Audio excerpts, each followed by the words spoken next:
Hi, it's Ike from Groovy Entertainment. Today we got another book to read for you. Today's book is Peter Pan for 1986. So let's get started.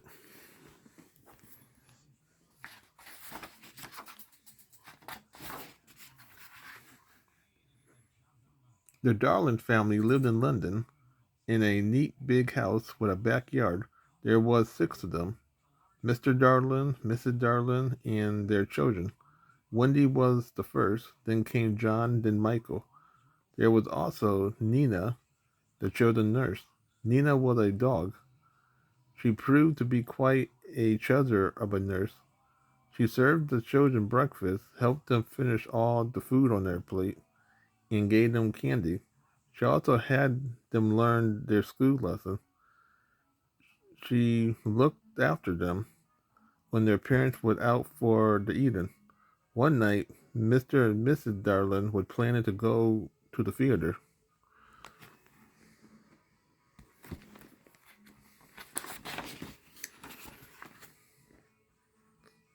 Mr. Darling was getting just, and everything had gone well until he had come to a tie. Although quite a clever man, Mr. Darling had never eternally, uh, eternally mastered the art of putting his tie on. This was always an extremely unpleasant matter to him, and only Mr. Darling was able to calm him when this happened. This tie will never tie. Who have been playing with it? Mr. Darling shouted. How many times do I have to say that I don't want anyone to play with my ties? No one plays with your ties, Father, Wendy vented to say, but that's only her father more.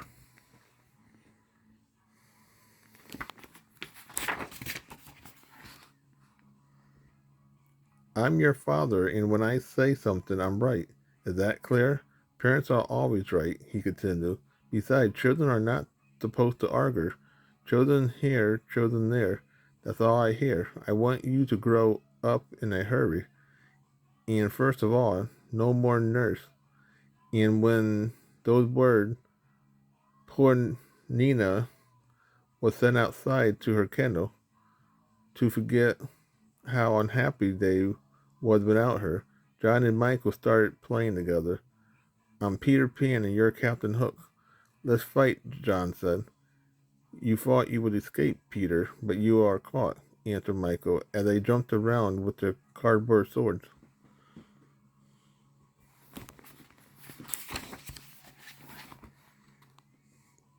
Mr. Darling was much too patient to believe in fairies, gnomes, or even in Peter Pan. Knotless, you better be good. Listen to what you are told and work hard in school, he said. Mrs. Darling and the children had believed in Peter Pan, but that was a long time ago, and she hardly remembered him now. But as far as Wendy was concerned, Peter was very definitely real. Look, here he is crossing the bedroom in one leap. Wendy isn't very surprised to see him back because the last time Peter Pan came to her of his latest adventure, Nina stole his shadow. Now he came back to find it, but the shadow was running away. Ouch, who's pulling my hair? Squeaked Wendy.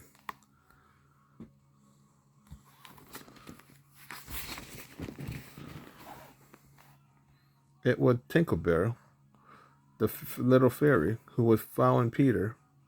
Wherever he went, Peter Pan finally caught his shadow, and Wendy offered to sew it back on. You know what Father told us? He wants us to grow up, but he won't. It must.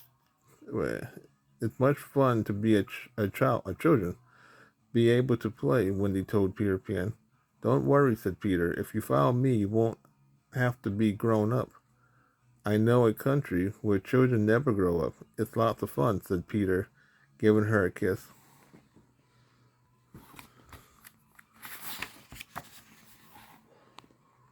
I'll I'll take you there, he offered. And your brother can come along too. But how can we get there? Wendy asked. That's very simple. All you have to do is fly, Peter told her. Wendy looked astonished. We can't fly. We don't know how to, she said with disappointment. Oh, yes, you can. Just try, Peter suggested. And Wendy discovered to her own amazement that she really could fly. Of course, at the beginning, she wasn't quite as graceful as Peter, but she soon was able to follow him. Let's wake up your brothers. We must leave before 12 o'clock, urged Peter. A few minutes later, a few minutes later, four little shadows could be seen flying up in the sky.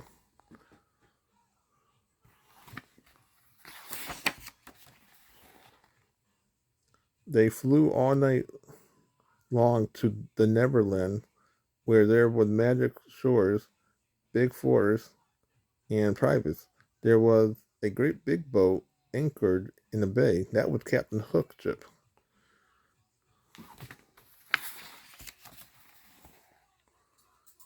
The captain had two enemies. One was Peter Pan, and the other was the crocodile. One day, while fighting with Peter, the captain had his hand cut off, and the crocodile greedily followed it. He would have liked very much to have more since he liked the taste of the hand, so he always followed the captain around in case he gets another bite.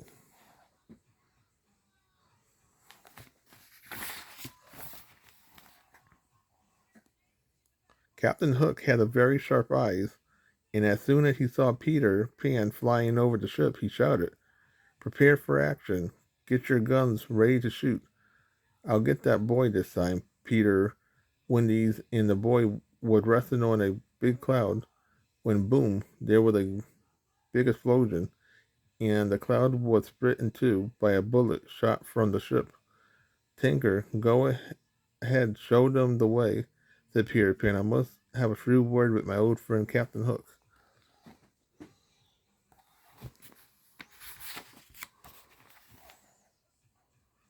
Tinker Bell had agreed, but she really only did what pleased her.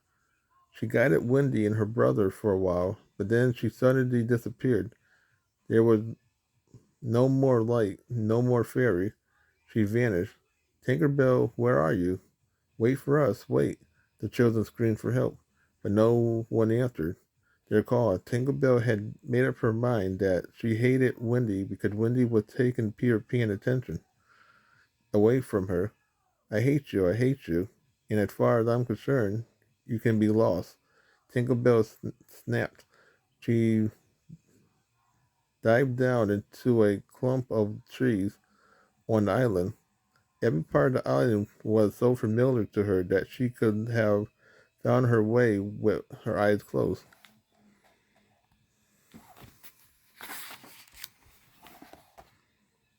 She was very soon spotted a big. She very soon spotted a big tree, and she let herself down through a hardly visible open in the trunk to where the Lost Boys lived. Peter was their leader, and they was waiting for him to come back from his expedition to Earth. Hi, Tinker. What are you up to? Where's Peter? One of the boys asked. Tinker explained that he would be back soon. She also said, a big bird in a nightgown is trying to get in here, and I think we better kill that foolish bird because we don't want anyone in here, right? And all the boys gathered together outside.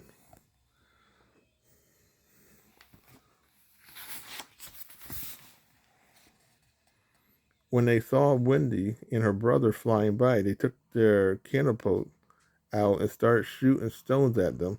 Wendy got hit by a big stone and she was falling rapidly when Peter appeared just in time to catch her. "Peter, you saved my life," she exclaimed, throwing her arms around Peter's neck. Tinker Bell was so jealous that she thought she would scream, but she was careful not to be seen by Peter. "Is that the way you welcome my friends?" said Peter. "I was bringing you a mother to tell you stories." He was very angry with the boys. How could you, how could we have known? Tinker was the one who warned us about the strange bird, the boy answered, rather ashamed of himself. Tinker, where are you, you little rascal? Ah, here you are. Is that you? Did you really lie to the boys? Peter Pan demanded. Tinkerbell didn't answer, but her face gave her away. Be gone, I don't want you here any more. Do you understand? Go away, said Peter, in a fury.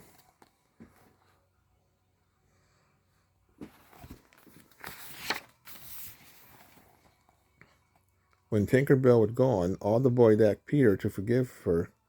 Even Wendy didn't resent the little fairy for what she had done. All right, I'll go and look for her in a few days, Peter agreed. Then, to help Wendy forget what had happened, Peter and the boy took her to the mermaid lagoon. The children often spent long summers in the lagoon, swimming or floating and playing mermaid games in the water most of the time. The jungle was so full of wonderful animals and other things.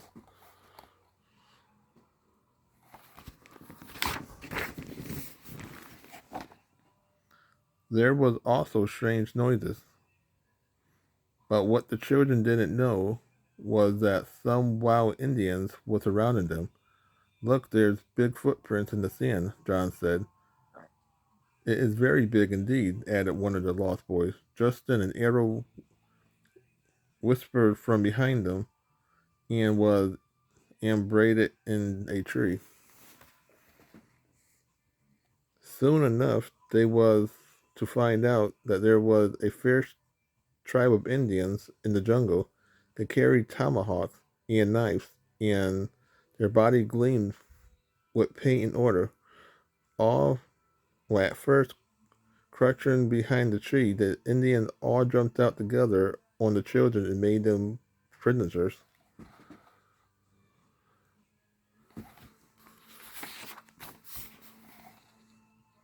The children were carried away and tied to a big tarapon. The Indians began playing the tom toms and singing war songs. Little Michael began crying, and although the other managed to not cry, they also felt very frightened. That only to scare us. They don't mean to do anything to us, John said. They're trying to convince themselves. Who say we don't mean it? The big chief. Where is Tiger Lily? If she isn't back by the night, you'll be burnt. Things certainly didn't seem too good. Even John felt his teeth chattering.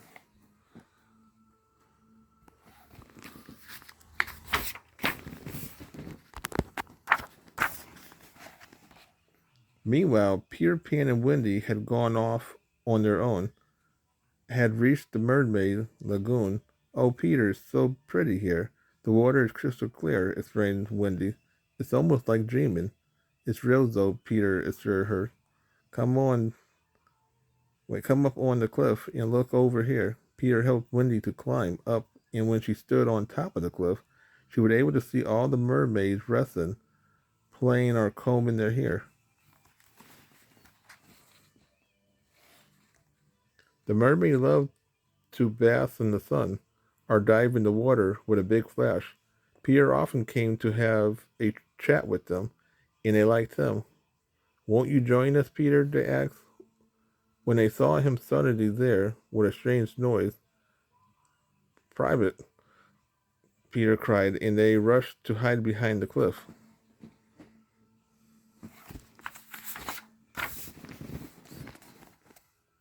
It's Hook. He captured the Indian chief's daughter, Tiger Lily.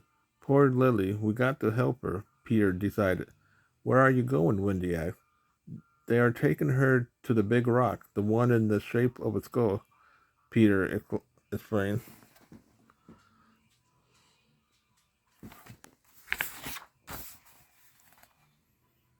Peter and Wendy saw the private dangling past close by. There was three figures visible, Hook and one of the private named Smear and Tiger Lily.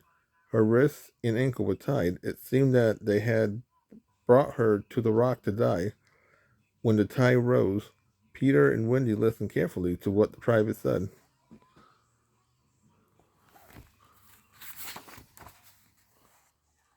Captain Hook began to warn, no, began by warning the Tiger Lizard, if you won't be reasonable and tell us where Peter and the boy tied, we will have no choice but to leave you here, and you know what will happen then. The water will slowly come up first to your knee, then to your arms and your chest, and finally to your head. Then there will be nothing for you to do, Captain Hook, Glenn, but to drown. I will not give you any information, Tiger Lily answered with a big, determined expression.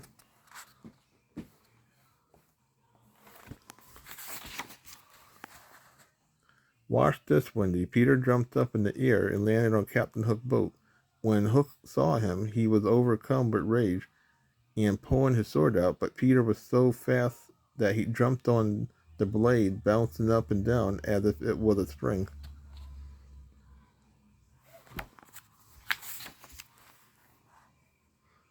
The fight that followed was fierce, and neither Peter nor Hook would resent it. Perhaps to meet your doom, proud young, sneered terri- the terrified Captain Hook. Peter, with a strange smile on his face, answered, Dark and cruel man, this will be the end of your evil deed. Spouted on by the words, Captain Hook started fighting with even more determination. Just when he was about to win, he heard a ticking sound, which he knew was the crocodile who had followed his clock. He was so scared that he lost his balance, and had it not been for the hook, he would have fallen right into the crocodile's wide open jaw.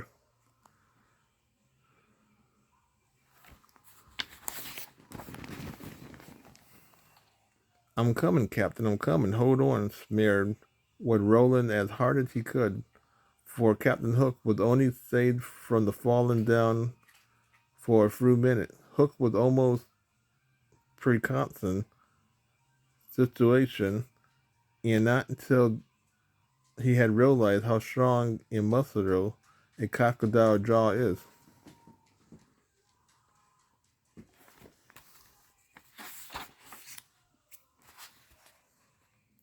While Hook was fighting for his life, Peter swam to Tiger Lily and saved her just in time. All he could see was a little feather pointing out of the water. You must have been scared to death, Peter said. I'm so thankful you was here, answered Lily. Captain Hook had barely escaped the crocodile's jaw. One more time, Smear rolling as quickly as possible back to the ship. Peter flew away, carrying Tiger Lily in his arm, and Wendy followed them to the Indian village.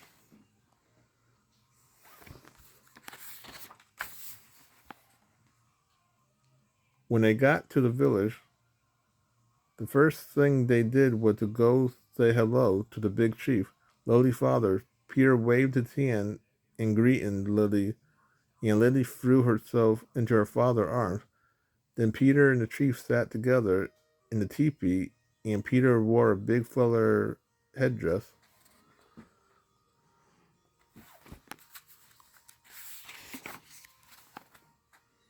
The children were set free and joined in the Indians started playing the tom-toms and dance was held around the tadpole. Everyone was very happy except Wendy, who sat to one side thinking that Peter hadn't paid any attention since he had saved Tiger Lily's life.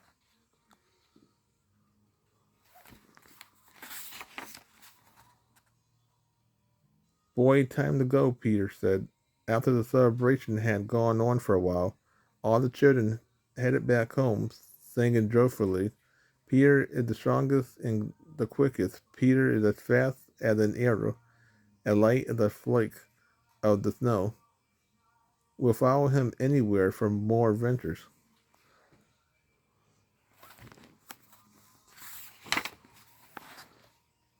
Tinkerbell, still in this exile, had plenty of time to brood on her misfortune.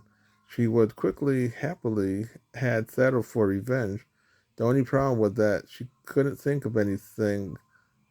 As for Captain Hook, he also would have liked to settle the score with Peter Pan, and as soon as he caught sight of Tinkerbell, or Tinkle, he had an idea. Snare a catcher, commanded the scheming Hook. She may help us do what we want. Snare took off his cap and managed to trap the little fairy in it. Captain Hook would be delighted to have a chat with you, Miss Tinker, he chuckled.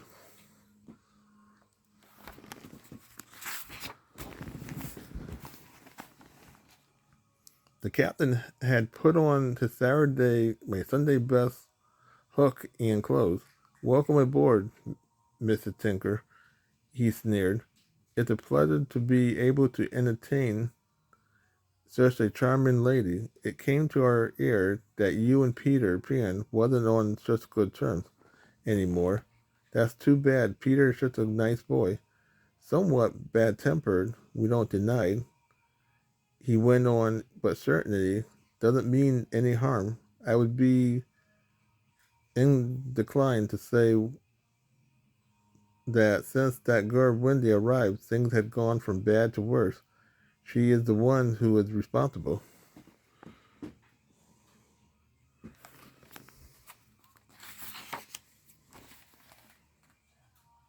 All I want is to get rid of that girl. So if you would tell me where she is, Pierre are where she and Pierre are hiding, we might easily send her back to where she came from. Don't you agree? The captain was very convincing, and Tinker didn't haste to point out the boy hiding place in the forest where he showed her a map of the island. Thank you very much, little brat, gloated Hook. That's all I wanted to know. Between you and me, that Peter Pan of yours isn't worth a penny. Now that I know where he be hiding, he is very fortunate having a friend like you. And the captain burst into laughter. Tinker was locked up in a glass cage as a reward. Meanwhile, Peter and the boys was back home in the forest, and Wendy was telling stories. They were all listening carefully. You could have even heard a fly buzzing.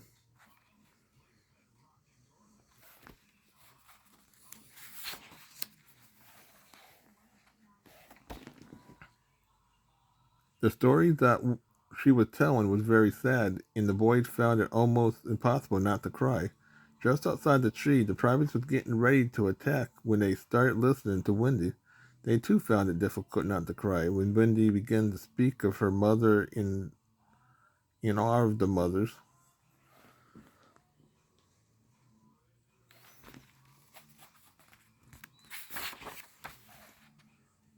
When she was finished, all the boys, we want to go back to, we want to go back to your mother, or to our mothers. You can go if you want. I'm not holding you here, Peter replied.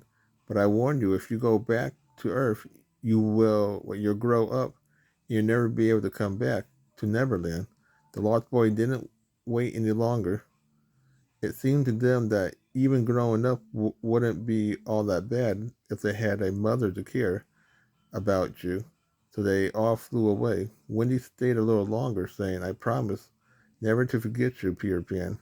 But you see, children need their mothers. You should come with us too.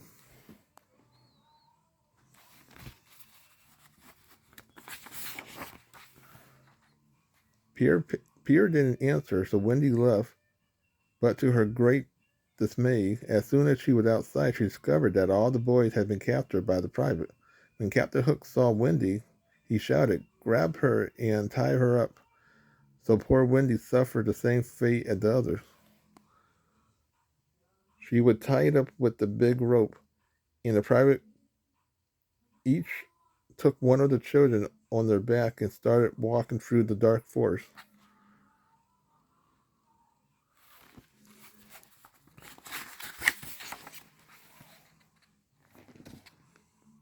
The private carried their prisoners on the ship. Whoever makes the first move will be in trouble, growled one of the private. They proceeded to tie the children to a big mast. Oh no, not again, the boys fought, and even though things had turned out well with the Indians, they were very scared when they heard the private singing, a vast belay yo ho, haven to, a private we go, and if we are parted by a shot, we are sure to have below, we are sure to meet below, at vast belay when I appeared, by fear they are overtook. Naughty left upon their bone when you had shaken claws with Hook.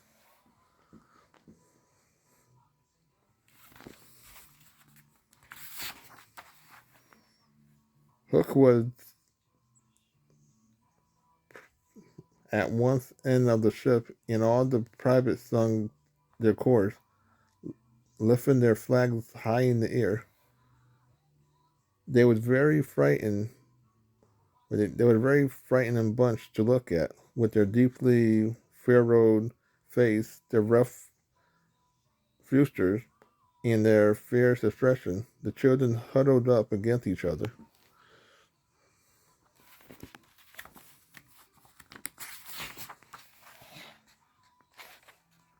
Untie them and bring them to me, Captain Hook ordered. The children couldn't believe what they had heard. Smear then announced that they would be saved on one condition. The captain appreciates your good points. He thinks you are cunning and clever, and therefore offer you a chance to become privates.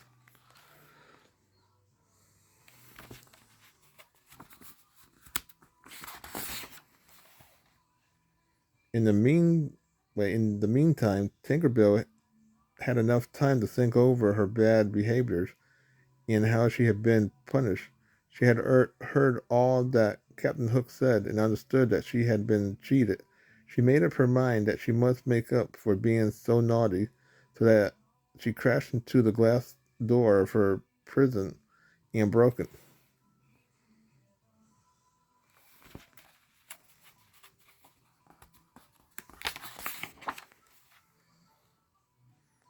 Back in the forest, Peter continued playing his flute. For a while, after all the children had left, then he got up and happened to bump into a big package that had been left there unintentionally by the private. There was a little note on the present, which read, "To Peter Pan, with love from Wendy." Peter was very curious to see what it was, but when he put it to his ears, he heard something clicking inside. Tinker, who had flown as quickly as she could, was just in time to grab the package from his hand, gasped, "Throw it away, Peter, throw it away."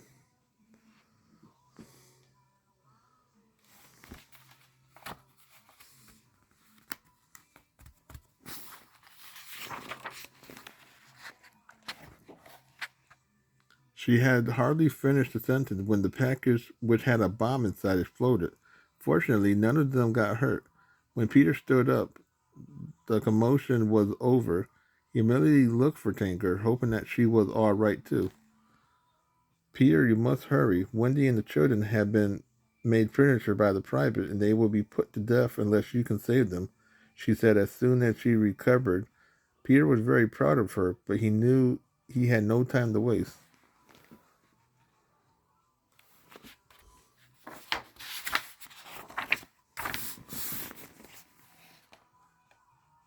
On the private ships, things had become very serious. "Now it's time to decide what you would like best, Glenn," the respectable Hook. "Staying with me in the boat or going to the bottom of the ocean with what's your choice, gentlemen?" he asked. The boy might have been tempted to become private, but Wendy had decided otherwise. "What lost boys you would betray Peter Pan, shame on you," she said, and lowered her voice. She added, "I'm sure Peter will save us, one way or another. Captain, we are ready when you are. We prefer to die." she said bravely, walking out to the plank, from which they jumped to the dark water below.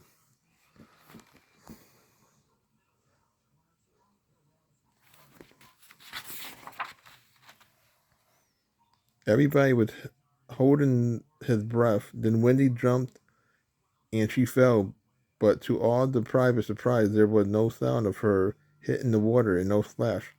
No splash, Mare exclaimed. What did you say? No splash, Hook replied.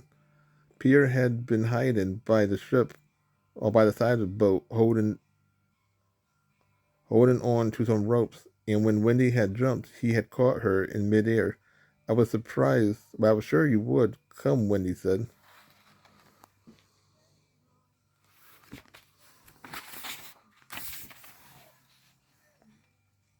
Peter helped Wendy to a safe place, and then he leaped up onto the deck. So Hook found himself once again face to face with Peter. The others drew back, forming a circle around the two enemies. Peter, the lost boy, held him. I'll kill you myself with this sword, since even bombs cannot kill you, Hook cried. Without any more words, they began fighting. Both of them were brilliantly swordmen and peered rapidly. Hook lunged forward, his sword aiming at Peter, but Peter was quicker, and the blade, instead of piercing him, stuck to the mast.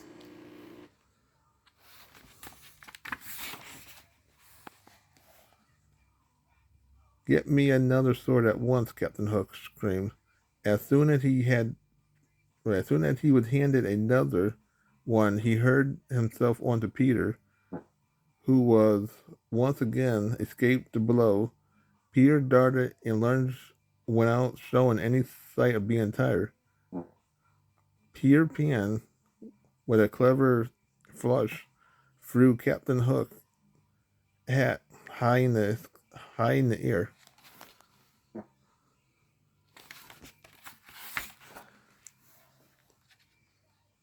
The hat fell into the crocodile's wide open jar. The crocodile had been watching the fight for some time, hoping that this time he would get a better taste of Hook. The captain turned back and screamed in terror when he saw the crocodile just beneath. He was balancing on a rig, and when he looked over his shoulder, he slipped and went high flying through the air. This time there was a splash.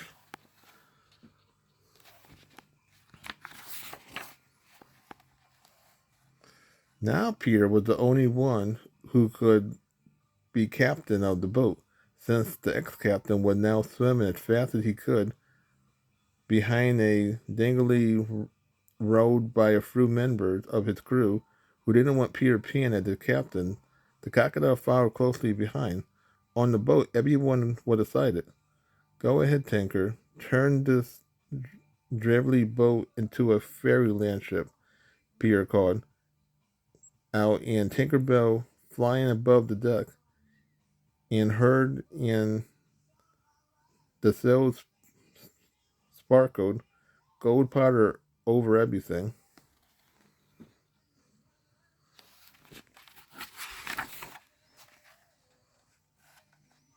What happened next was most unusual. Even in Neverland, the boat, which had become a beautiful glowing gold color and as light as a feather, was carried by the wind up in the sky.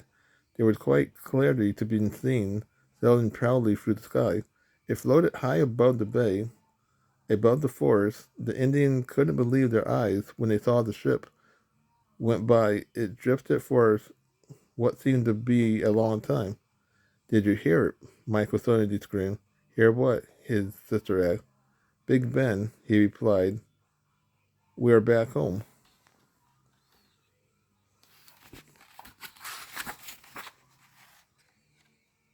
When the Darlin got home, they found their three children asleep in the most predictable place. Wendy was out on the window sill. Michael was at the foot of the bed, and John was holding his Sunday hat on his chest. When Mr. and Mrs. Darling woke the children up to put them back in their bed, Wendy, Michael, and John all chatter excitedly of their wonderful adventure in Neverland.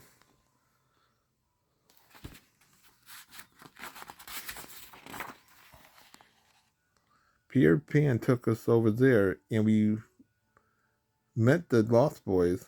We invited them over here, but they preferred to stay on the boat with Peter. Then we were made prisoner by the Indians, and after that, by the private. But Peter saved us both times, Wendy explained. Of course, Mr. Darling didn't believe all this. He said, I guess I have to wait for a while before you are grown up. It seems after all, we do need Nita, and he went to bring her back into the nursery. They all looked out the window, and they quite distantly could see the shadow of a big ship cast over the moon. That's Peter's ship. They are going back to Neverland, John explained.